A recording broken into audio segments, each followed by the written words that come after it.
हज खत्म होने के बाद भी ये सफर रुकता नहीं है। असल मकसद तो अब शुरू होता है।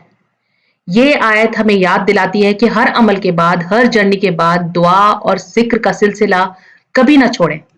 अल्लाह ताला यहाँ हमें ये भी सिखाते हैं कि कैसे हम अपनी जिंदगी में दुनिया और आखिरत दोनों का बैलेंस बरकरार रखें। अपनी ज़रूरतें भी पूरी करें, लेकिन हमेशा अल्लाह को याद रखें। और ये याद रखिए कि ये ज़िक्र और दुआ सिर्फ लफ्ज़ों का सिलसिला नहीं है। ये हमारी रूह को मजबूत करता है और क़यामत के दिन के लिए हमें तैयार करता है। अल्हम्दुलिल्लाह, आज हम फिर से कुरान पढ़ने आए हैं। देखते हैं अल्लाह सुब्हान तआला क्या फरमाते हैं। अऊज़ु बिल्लाहि मिनश शैतानिर रजीम। बिस्मिल्लाहिर रहमानिर रहीम। रब्बिश्रह ली सदरी वयस्सिर ली अमरी वहलुल उक़दतम मिन लिसानी यफ़क़हू क़ौली। रब्बि ज़िदना इल्मा। अल्लाहुम्मा फ़क़िहना फ़िद्दीन। अल्लाहुम्मा इन्नी अस्अलुकल फ़हमन नबिय्यिना व हिफ़्ज़ल मुरसलीन वल मुक़र्रबीन। अस्सलामु अलैकुम वरहमतुल्लाहि वबरकातुहू। आज हम आयत नंबर 200 और उसके आगे पढ़ेंगे इंशाल्लाह। पिछले 2 लेसन्स में हमने हज के बारे में पढ़ा और इस लेसन में भी हम हज ही के बारे में पढ़ेंगे। लेकिन अगर आपके पिछले लेसन्स मिस हो गए हैं तो आप ज़रूर देख लें। आयत नंबर 200, फ़इज़ा फिर जब, क़दयतुम पूरे कर चुको तुम, मनासिककुम अपने मनासिक हज के, फ़ज़्कुरू तो ज़िक्र करो अल्लाह अल्लाह का, कज़िक्रिकुम जैसा कि ज़िक्र करना है तुम्हारा, आबाअकुम अपने आबा व अजदाद का, औ अशद्दा या ज़्यादा शदीद, ज़िक्रन ज़िक्र करना। फ़इज़ा क़दयतुम फिर जब तुम पूरे कर चुको यानी अंजाम तक पहुंचा चुको, मनासिककुम अपने मनासिक, मनासिक मनसक की जमा है और मनसक का रूट है नून सीन काफ। मनसक का असल मतलब होता है इबादत, वर्शिप या रिचुअल। यहाँ मनासिक कहा है यानी कि इबादतों का मजमुआ, यानी कि सारे रिचुअल्स। तो जब तुम पूरे कर चुको अपने सारे रिचुअल्स, मनासिक का रूट है नून सीन काफ और नून सीन काफ से नुसुक भी होता है। सूरह अल-अनआम की आयत नंबर 162 में आता है, इन्ना स्वलाती व नुसुकी व महया व ममाती लिल्लाहि रब्बिल आलमीन। इन्ना स्वलाती व नुसुकी का डायरेक्ट तर्जुमा ये किया जाता है कि मेरी नमाज और मेरी कुर्बानी। तो मनासिक का एक सेकेंडरी मीनिंग कुर्बानी भी है। यहाँ कहा गया फ़इज़ा क़दयतुम मनासिककुम फिर जब तुम अपने मनासिक यानी हज की इबादतें सारे रिचुअल्स पूरे कर चुको, खास तौर पर की कुर्बानी सैक्रिफाइस, फ़ज़्कुरुल्लाह तो ज़िक्र करो अल्लाह का, याद करो अल्लाह को। अमूमन होता क्या है कि जब सारे मनासिक हज मुकम्मल हो जाते हैं, जब एक शख्स अपना हज पूरा कर लेता है तो ज़्यादा थकान महसूस होती है, उसे और कुछ करने का मन नहीं होता, वो रिलैक्स करना चाहता है।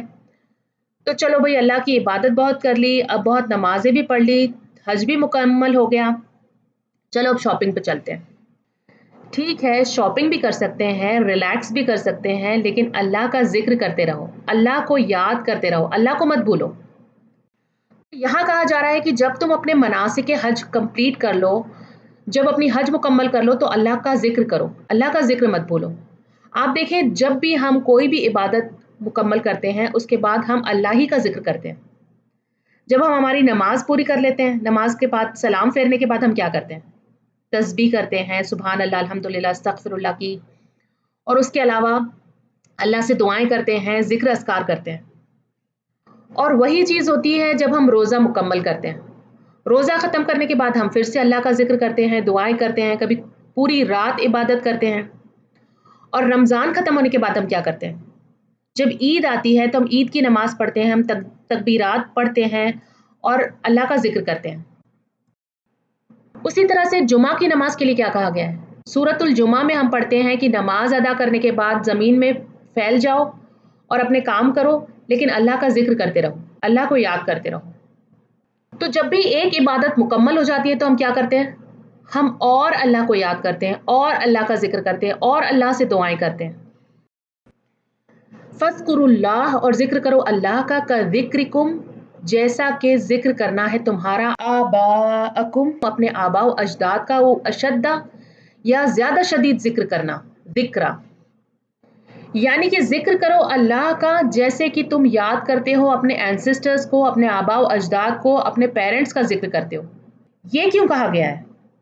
اصل میں ہوتا یہ تھا کہ اہل عرب جب حج کر کے لوٹتے تھے تو اکٹھے ہوتے تھے، جمع ہو کر شعر و شاعری کی مجلسیں جماتے تھے، پھر اپنی شان اور اپنے بڑوں کی شان بیان کرتے تھے، ایسی مثالیں دیتے تھے، ایسی شعر و شاعریاں کرتے تھے، ایسی فضیلتیں بیان کرتے تھے اپنی خاندان کی، اپنے بڑوں کی، اور بڑھائیاں بیان کرتے تھے اور بزرگوں کی بہادری کے قصے سناتے تھے، کہانیاں جن کے ذریعے ایک قبیلہ دوسرے قبیلے کے اوپر برتری جماتا تھا، ایسی باتیں بتاتے تھے، بزرگوں کے کارنامے، ان کے شجاعت کے قصے، اپنے قبیلے کی فضیلت جتاتے تھے۔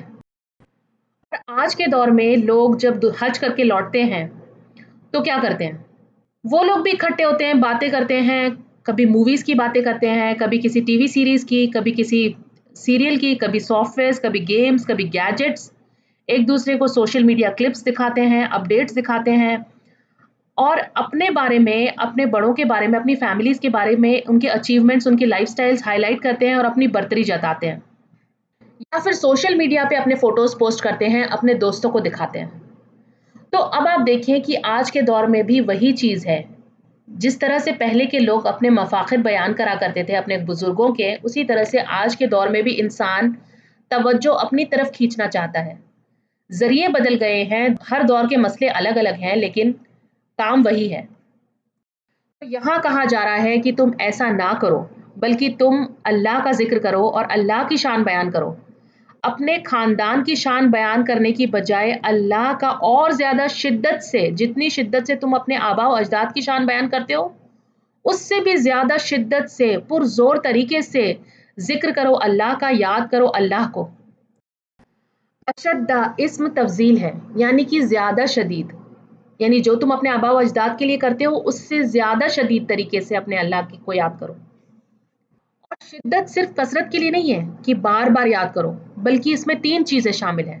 ایک تو کثرت کہ بہت زیادہ یاد کرو، دوسرا اخلاص یعنی دل کی گہرائی سے صرف اللہ کا ذکر کرو، اور تیسرا حضور قلب یعنی کہ پوری توجہ کے ساتھ، پورے دھیان سے اللہ کو یاد کرو، اللہ کے سامنے خود کو محسوس کرو۔ فمن الناسی اور لوگوں میں سے کوئی ہے، من یقول جو کہتا ہے، ربنا اے ہمارے رب، آتنا دے ہمیں فی الدنیا دنیا میں۔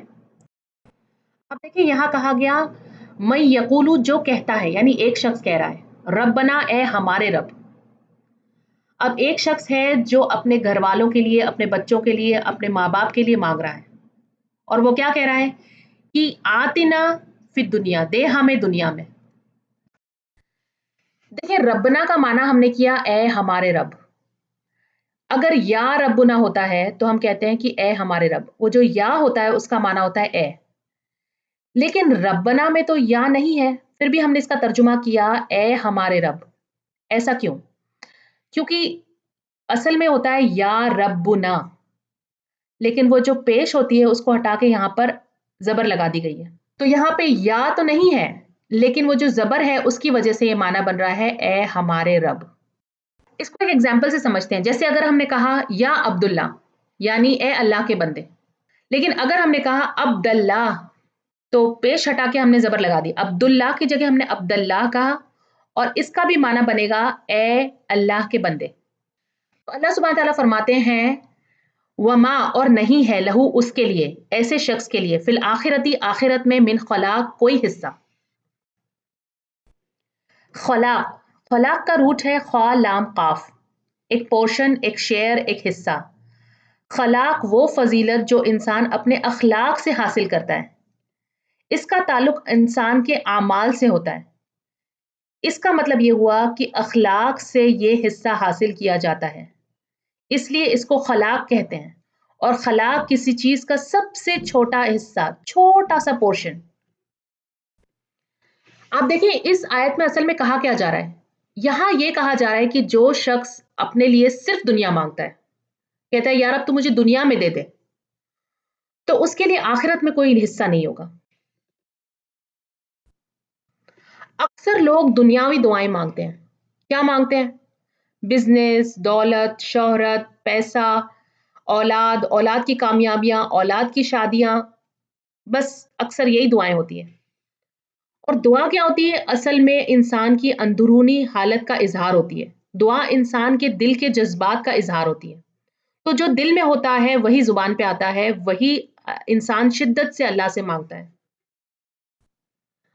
तो अल्लाह सुब्हानहू तआला यहाँ कहते हैं कि जो शख्स अपने लिए सिर्फ दुनिया मांगता है, उसको आखिरत में मैं एक छोटा सा हिस्सा, एक आयोटा बराबर का भी कुछ नहीं दूंगा। लेकिन अल्लाह ऐसे शख्स से इतना नाराज क्यों है? क्योंकि हज, जैसा कि मैंने आपको पहले बताया कि हज आखिरत का एक रिहर्सल है, आखिरत को सुधारने के लिए है।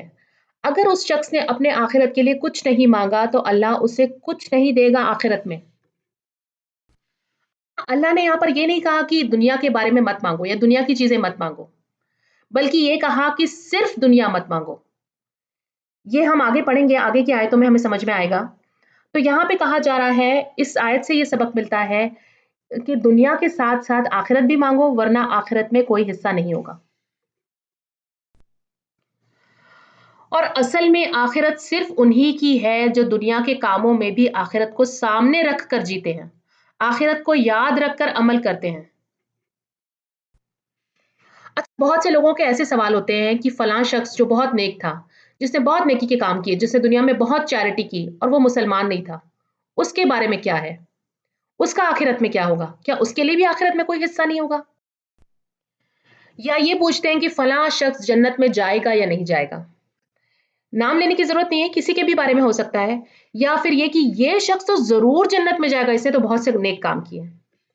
मगर असल में बात यह है, कुरान और सुन्नत से ये साबित होता है कि आखिरत का हिस्सा उसी को मिलेगा जो अल्लाह के लिए ईमान के साथ अमल करता है। अगर उसने सिर्फ दुनिया के लिए अमल किए हैं तो उसका अजर भी दुनिया तक ही सिमट कर रह जाएगा। और किसके दिल में क्या है ये तो सिर्फ अल्लाह को ही पता है। तो जो शख्स नेकी करता है लेकिन उसका आखिरत कमाने का कोई इरादा नहीं, उसको कोई शौक नहीं आखिरत कमाने का, उसकी नीयत अल्लाह को राजी करने की नहीं थी, अल्लाह की रजा उसकी प्रायोरिटी नहीं थी, फिर हर काम के पीछे कोई ना कोई नीयत तो जरूर होती है, कोई ना कोई नीयत तो उसकी भी होगी, इसी वजह से उसने वो अमल किए हैं। तो अल्लाह ताला कहते हैं कि ऐसे शख्स को जो उसकी नीयत थी उसके मुताबिक मिल जाएगा, लेकिन आखिरत में उसके लिए कोई हिस्सा नहीं होगा। क्यों? क्योंकि उसने आखिरत के लिए कुछ किया ही नहीं, आखिरत उसका नजरिया ही नहीं था। कोई भी इंसान ये कभी भी पता नहीं लगा सकता कि किसी भी काम के पीछे किसी शख्स की नीयत क्या थी, उसके इंटेंशंस क्या थे, उसने वो अमल किस नीयत से किया है, उसके पीछे उसका मकसद क्या था, ये सिर्फ अल्लाह ही जानता है। दिल के राज सिर्फ अल्लाह को ही पता है और हिसाब भी सिर्फ अल्लाह ही करेगा आखिरत में। तो उसे पता है कि उसे किसे क्या देना है। हमें ये जानने की या पता लगाने की या गैस करने की जरूरत नहीं है कि कौन शख्स जन्नत में जाएगा और कौन नहीं जाएगा। हो सकता है एक शख्स बहुत ज्यादा नेकी कर रहा हो लेकिन उसके इंटेंशंस कुछ और हो, और हो सकता है कि कोई शख्स कम नेकियां कर रहा हो लेकिन उसका इंटेंशन हर नेकी के पीछे अल्लाह को की रजा हो। लेकिन ये सब कुछ हम जान ही नहीं सकते, तो फिर हमें इसकी फिक्र करने की जरूरत नहीं है, हमें सिर्फ अपने अमाल की फिक्र करने की जरूरत है। आयत नंबर 201, व मिनहुम, और उनमें से कोई है, मैं यकूलू, जो कहता है रब्बना, ए हमारे रब, आतिना, दे हमें, फिर दुनिया, दुनिया में हसनतन, भलाइयां। यहाँ पे ये हसनतन एक एक्स्ट्रा वर्ड है, पिछली आयत से आप कंपेयर करेंगे तो आपको पता चलेगा ये एक्स्ट्रा वर्ड, एक्स्ट्रा लफ्ज है हसनतन। हसनतन का रूट है हा सीन नून, हुस्न भी इसी से है। हुस्न का मतलब होता है अच्छाइयाँ जो बाहर से भी अच्छी हो और अंदर से भी अच्छी हो। और इहसान का भी सेम रूट है, हा सीन नून। इहसान का मतलब होता है कोई काम जो एक्सीलेंस के लेवल पे किया गया हो। इहसान भलाई, नेक काम, बेहतरीन अमल के लिए कहा जाता है। तो उसी तरह से हुस्न भी है, वफिल आखिरती हसनतन, और आखिरत में भी भलाइयाँ।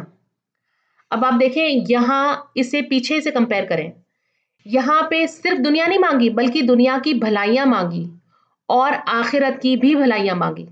इसको हम और डिटेल में इंशाल्लाह आगे समझते हैं, लेकिन अब आप यहाँ देखें अल्लाह सुब्हानहू तआला फरमाते हैं कि वो शख्स कहता है वक़िना अज़ाबन्नार, और बचा हमें आग के अजाब से। व का मतलब है और, قی کا مطلب ہے بچا اور نا کا مطلب ہے ہم کو. وقنا دیکھنے میں تو صرف ایک لفظ لگ رہا ہے لیکن اس کا معنی ہے اور بچا ہم کو. یہ قی جو ہے اس کا معنی ہے بچا. یہاں اس آیت میں اللہ سبحانہ تعالیٰ فرماتے ہیں کہ لوگوں میں سے ایک شخص ایسا بھی ہوتا ہے جو یہ کہتا ہے کہ اے ہمارے رب یا رب ہمیں دنیا میں بھلائیاں عطا کر اور ہمیں آخرت میں بھی بھلائیاں عطا کر اور ہمیں دوزخ کے عذاب سے بچا لے. حسنتاً ایسی بھلائیاں ایسی چیزیں جو باہر سے اور اندر سے دونوں طرف سے اچھی ہو جو ہر طرح سے فائدے مند ہو. کئی بار ہم کچھ ایسا مانگتے ہیں جو ہمیں پسند تو ہوتا ہے لیکن اصل میں وہ ہمارے لیے فائدے مند نہیں ہوتا, وہ ہمارے لیے بلکہ نقصان دائک ہوتا ہے. جیسے کوئی شخص اگر کسی لڑکی کو پسند کرتا ہے اور وہ صرف شادی کرنا چاہتا ہے.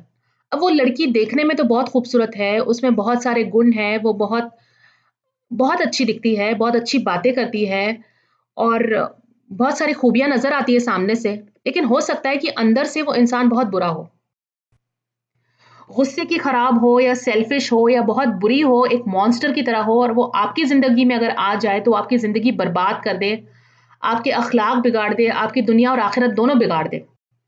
تو ضروری نہیں کہ ہر آپ کی پسند ایسی ہو جو آپ کے لیے اچھی ہی ہو سکتا ہے آپ کوئی جاب اللہ سے ڈیسپریٹلی مانگ رہے ہوں, آپ کو وہ چاہیے ہی چاہیے, آپ کو وہ لیول, وہ پوزیشن, وہ کمپنی بہت زیادہ پسند ہے, یا کوئی ایسی بات ہے, اس کی کوئی سیلری یا کوئی ایسی چیز بہت زیادہ پسند ہے, لیکن اللہ جانتا ہے کہ جو آپ مانگ رہے ہیں وہ آپ کے لیے اچھا نہیں ہے.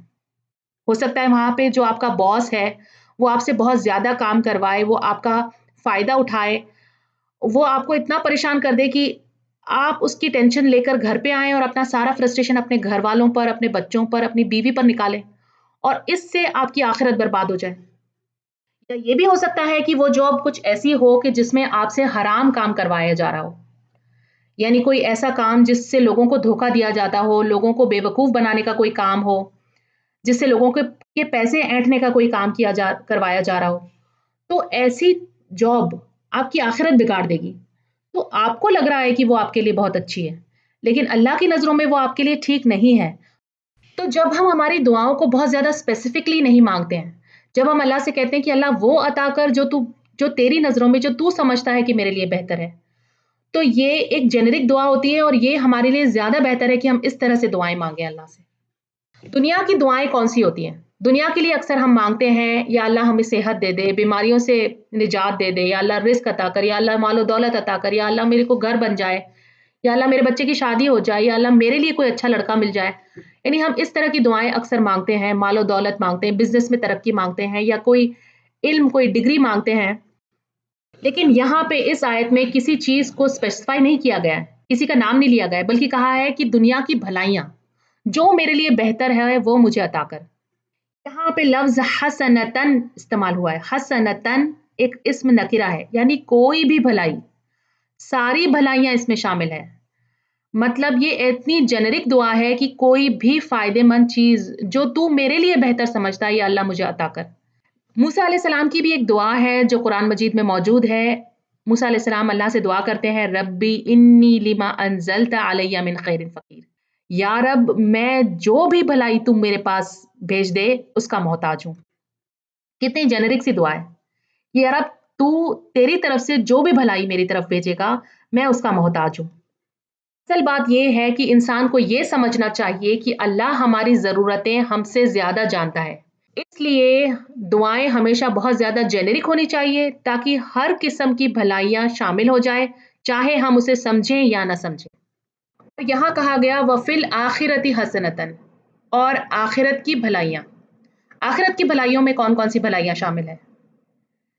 ایک تو یہ کہ اللہ کی مغفرت, کہ اللہ ہمیں معاف کر دے, اللہ ہماری توبہ قبول کر لے. دوسرا, قبر کی آسانیاں, قبر میں روشنی, قبر میں آرام, کہ قیامت کے دن ہمارے سر پر اللہ کے عرش کا سایہ ہو. اس کے علاوہ یہ کہ اللہ ہمارا اعمال نامہ ہمارے سیدھے ہاتھ میں دے, ہمارے لیے حساب میں آسانیاں کرے, ہمارے گناہوں کو چھپا دے, میزان میں نیکیاں بھاری ہوں, پل صراط سے آسانی سے گزر جائیں, بجلی کی طرح تیز, اور جنت کا وارث بنا دیا جائے. اور آخری نعمت جو سب سے بڑی نعمت ہے وہ اللہ کا دیدار ہے. یہ ساری ہیں آخرت کی بھلائیاں. اگر کوئی چیز واقعی ہمارے لیے اچھی ہے تو وہ ہماری آخرت کو بھی سدھار دے گی, اور جو چیز آخرت کو بگاڑ دے اصل میں وہ چاہے کتنی بھی اچھی ہو دنیا کے لحاظ سے اصل میں وہ برائی ہے ہمارے لیے۔ اور پھر آخر میں کہا وقنا عذاب النار، یا رب تو ہمیں آگ کے عذاب سے بچا لے۔ کہنے کا مطلب یہ ہے کہ تو ہمیں معاف کر دے اور تیرے عذاب سے محفوظ رکھ۔ تو یہاں پہ دو طرح کی لوگوں کی بات ہوئی، ایک وہ جو صرف دنیا مانگتے ہیں اور دوسرے وہ جو دنیا کی بھلائیاں اور آخرت کی بھلائیاں مانگتے ہیں اور اللہ کے عذاب سے چھٹکارا مانگتے ہیں۔ اس آیت میں ایک بہترین دعا ہے، اور یہ دعا حج کے ساتھ ساتھ ہم اپنی روزمرہ کی زندگی میں اور ہر نماز کے بعد اور ہر وقت مانگ سکتے ہیں اور مانگنا بھی چاہیے۔ اور دعا ہے ربنا آتنا فی الدنیا حسنۃ وفی الآخرۃ حسنۃ وقنا عذاب النار۔ یہ دعا ہم میں سے سب کو یاد ہونی چاہیے۔ پھر آگے اللہ سبحانہ تعالیٰ فرماتے ہیں اولئک یہی لوگ ہیں لہم ان کے لیے نصیب ایک حصہ ہے مما اس میں سے جو کسبو انہوں نے کمایا۔ دیکھیں پیچھے ہم نے پڑھا تھا خلاق، خلاق وہ حصہ جو اخلاق سے حاصل ہوتا ہے وہ اچھا حصہ ہوتا ہے، اور نصیب نون صاد با اس کا روٹ ہے، یہ بھی حصہ ہوتا ہے، اس کا بھی معنی ہوتا ہے پورشن، شیئر۔ لیکن نصیب جو ہوتا ہے وہ برا بھی ہو سکتا ہے اور اچھا بھی ہو سکتا ہے۔ اور نصیب کا جو لفظی معنی ہوتا ہے وہ ہوتا ہے گاڑنا یا فکس کرنا، مطلب وہ جو فکس ہو، انسان کے لیے طے ہو۔ اور کسب وہ جو انسان نے کمایا، وہ جس کی اس نے کوشش کی، جس کے لیے اس نے محنت کی۔ تو یہاں اس کا یہ معنی کیا گیا ہے کہ صرف دعا کرنا کافی نہیں ہے، بلکہ کوئی بھی چیز پانے کے لیے، فائدہ اٹھانے کے لیے کوشش کرنی ہوگی، اللہ کی رضا پانے کے لیے، اللہ سے جواب حاصل کرنے کے لیے اس کے لائق بننا پڑے گا۔ تمہیں کرنا کیا ہوگا؟ تمہیں صرف حسنات مانگنے ہی نہیں ہے بلکہ اس کے لیے کوشش بھی کرنی ہے، ایفرٹ بھی دینا ہے، you have to earn it. اگر آپ کوئی جاب کرنا چاہتے ہیں تو اس کے لیے دعائیں تو مانگنی ہے، لیکن اس کے ساتھ ساتھ ایفرٹ بھی دینا ہے، اس کے ساتھ کوشش بھی کرنی ہے، آپ کو جاب تلاش بھی کرنی ہے، اس کے لیے اپلائی بھی کرنا ہے، اس کے لیے انٹرویو بھی دینا ہے، اور ضرورت پڑے تو اس کے لیے پڑھائی بھی کرنی ہے۔ اسی طرح دین کے کاموں میں بھی نیک عمل کرنے ہوں گے، نیتیں صاف کرنی ہوگی، گناہوں سے رکنا ہوگا، استغفار توبہ کرنی ہوگی، جنت کے لیے کوشش کرنی ہوگی، اور پھر جنت مانگنی بھی ہوگی اپنی دعاؤں میں۔ یہ دونوں کام کرنے ہوں گے۔ تو ہمارے دین کا فارمولا یہ ہے کہ اللہ سے تمہیں مدد مانگنی بھی ہوگی، اور اللہ تب مدد کرے گا جب تم خود بھی کوشش کرو گے، ورنہ اللہ مدد نہیں کرے گا۔ اور پھر تم یہ شکایت کرنے کا حق نہیں رکھتے ہو کہ اللہ نے میری مدد نہیں کی۔ اور پھر یہاں پہ یہ کہا گیا کہ واللہ، اور اللہ تعالیٰ سریع جلد لینے والا ہے، الحساب حساب۔ سریع کا معنی ہوتا ہے وہ جو جلدی کرے، وہ جو آج کا کام آج ہی کر لے، کل پہ نہ چھوڑے۔ تو اس لیے اللہ ایک ہی دن میں ساری مخلوق کا حساب کر لے گا قیامت کے دن۔ قیامت کے دن ایام دنیا کے ظہر تک سب کا حساب ہو جائے گا، اول سے لے کے آخر تک کا۔ اللہ سریع الحساب، اور اللہ تعالیٰ سریع ہے، جلدی کرنے والا ہے حساب۔ اور سریع کے دو معنی ہیں، ایک تو quick, he is Swift in accounting, quick یعنی کہ وہ فوراً حساب کر لے گا، دیر نہیں لگائے گا۔ اور دوسرا ہے ایکیوریٹ، یعنی حساب بالکل ٹھیک ہوگا، عدل و انصاف کے ساتھ ہوگا، غلطی کے کوئی چانسز نہیں ہے، غلطی سے پاک ہوگا۔ اور یہ بات آخرت کی طرف بھی اشارہ کرتی ہے۔ کیوں؟ کیونکہ پورا حساب، حتمی فیصلہ، فائنل ڈیسیجن آخرت میں ہی ہوگا۔ ایک اور بات جو شاید آپ کو معلوم ہوگی کہ اللہ تعالیٰ بندے کو گناہ کرنے پر اس کے گناہ کے برابر سزا دیتا ہے، یعنی جیسا گناہ ویسی سزا، اور اتنی ہی سزا جتنا کی گناہ ہے، لیکن ایک نیکی کرنے پر 10 نیکی کا ثواب دیتا ہے۔ اور کبھی کبھی ایک نیکی کا ثواب 10 گنا یا 700 گنا تک بھی ہوتا ہے، یا اس سے زیادہ بھی ہوتا ہے۔ یہ آپ کی نیت، اخلاص پر ڈپینڈ کرتا ہے کہ اللہ آپ کو کتنا ثواب دے گا۔ آیت نمبر 203، وَاذْكُرُوا اللَّهَ، اور یاد کرو اللہ کو، فی ایامی دنوں میں، معدودات گنے چنے، فمن تو جو کوئی، تعجل جلدی کرے، فی یومین 2 دنوں میں، فلا تو نہ اثم کوئی گناہ علیہ اس پر۔ معدودات یہ وہ چیز ہوتی ہے جو کاؤنٹیبل ہو، یعنی جو گنی جا سکتی ہو۔ تو اللہ کا ذکر کرو، اللہ کو یاد کرو ان گنے چنے حج کے دنوں میں۔ اور جو کوئی جلدی کرے، फी यौमैनी, यौमैनी यानी कि इन 2 दिनों में। कौन से 2 दिन? ये मिना के दिनों की बात हो रही है कि जो मिना से 2 दिनों में वापस जाना चाहे तो वो जा सकता है, इसमें कोई गुनाह की बात नहीं है। वमन, और जो कोई तअख़्ख़रा, ताख़ीर करे, लेट करे, जो डिले करे, फला तो नहीं, इस्मा कोई गुनाह, अलैहि उस पर, लिमनित्तक़ा उसके लिए जो तक़वा करे। यहाँ पर हज के मौके पर मिना के दिनों की बात हो रही है कि अल्लाह को याद करो उन गिने चुने दिनों में, जब वो तमाम हो जाए और तुम वहाँ 2 या 3 दिन रुको। तो जो बंदा 2 दिनों में वहाँ से निकलना चाहता है ख़त्म करके, तो वो जा सकता है, उस पर कोई गुनाह नहीं है। तीसरे दिन रुकना चाहे तो रुक भी सकता है, उस पर भी कोई गुनाह नहीं है, लेकिन शर्त ये है कि तक़वा बरकरार रखे। ये क्यों कहा गया है? क्योंकि तीसरे दिन तक इंसान थक जाता है, सब्र कम हो जाता है, गुस्सा जल्दी आने लगता है, बहस होने लगती है। तो याद रखो कि अल्लाह ने क्या फरमाया था, ला रफसा वला फुसूका वला जिदाला। हज में ना फाहिश बातें, ना गुनाह का कोई काम, ना झगड़ा जिदाल कर सकते हैं। इसलिए अगर तुम्हें लगता है कि तुम बर्दाश्त नहीं कर पाओगे, तकवा टूटने का खतरा है, तो बेहतर ये है कि तुम वहां से जल्दी निकल जाओ। वहां रुक कर ऐसा ना हो कि तुम कोई गलती कर बैठो और जो कुछ तुमने अब तक किया उसका सवाब गवा बैठो। लेकिन अगर तुम्हें लगता है कि तुम तकवा रख सकते हो, तुम गुनाहों से बच सकते हो, तो एक दिन और ठहर जाओ, उसमें भी कोई गुनाह नहीं है। फिर फरमाया वत्तकुल्लाह, और डरो अल्लाह से। देखिए बार बार अल्लाह सुब्हान ताला हमसे कहते हैं वत्तकुल्लाह, और डरो अल्लाह से, अल्लाह का खौफ करो, गुनाहों से अपने आप को रोक लो, अल्लाह के अजाब से अपने आप को बचा लो, गॉड कॉन्शियसनेस रखो। वअलमू, और जान लो, अन्नकुम के बेशक तुम, इलैहि तरफ उसी के, तुहशरून तुम इकट्ठे किए जाओगे। तुम्हें इस बात का यकीन होना चाहिए, तुम्हें मालूम होना चाहिए कि आखिरत में तुम सब उसी की तरफ जमा किए जाओगे। क्या लाजवाब कंक्लूजन है हज की बात का, कि हज तुमने की है जो कि है एक रिहर्सल, अपनी आखिरत के दिन की रिहर्सल है।